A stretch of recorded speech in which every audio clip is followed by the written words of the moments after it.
Mais tout de suite, partons sur les plages de Normandie. Après les très fortes tempêtes de l'hiver, des centaines d'obus et de mines datant de la Seconde Guerre mondiale sont réapparus. Il faut à présent les désamorcer. Une mission périlleuse confiée aux plongeurs démineurs. Reportage entre Cherbourg et Fécamp d'Alexia Mayer, Axel Cariou et David Frotté. Ils interviennent sur le littoral ou en pleine mer. Dans ce corps de marine, 35 hommes, 25 plongeurs. Leur mission, détruire des engins explosifs de la Seconde Guerre mondiale encore enfouis. Nous les avons suivis lors de plusieurs opérations.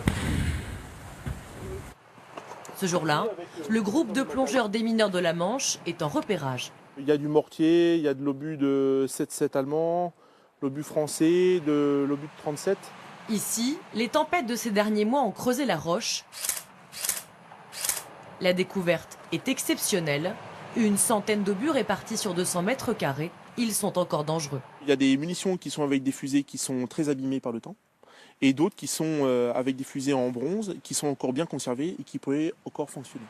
Érosion, tempête ou phénomène de marée laissent apparaître ces engins mortels. Des explosifs encore actifs 70 ans après le conflit mondial. C'est de l'explosif relativement stable, mais cependant dangereux, puisqu'il est toujours solidaire des dispositifs d'amorçage. Ne serait-ce qu'un tout petit déplacement suffit à les faire exploser et ensuite à faire exploser l'ensemble de la munition. Les opérations de neutralisation, de destruction ont parfois lieu en pleine mer. Nous quittons le port militaire de Cherbourg pour effectuer un contre-minage d'une bombe américaine de la Seconde Guerre mondiale, bombe de 500 livres. Les plongeurs doivent accéder à la bombe, parfois jusqu'à 80 mètres de profondeur. Ils travaillent dans le noir complet, éclairés par une simple torche. 20 tonnes de munitions, 9 tonnes d'explosifs ont été déminés en France l'an passé, la plupart traités par le groupe de la Manche. Pour une unité militaire, être en opération un jour sur deux, c'est colossal. Il y a peu d'équivalent dans la marine.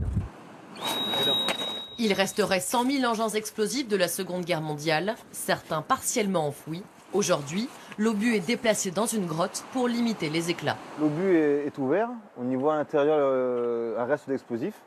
Donc on va passer notre charge au contact même de l'explosif et le mettre à feu à distance. Mise à feu! Bombes, obus, mines, cette zone ne devrait pas être complètement nettoyée avant un siècle.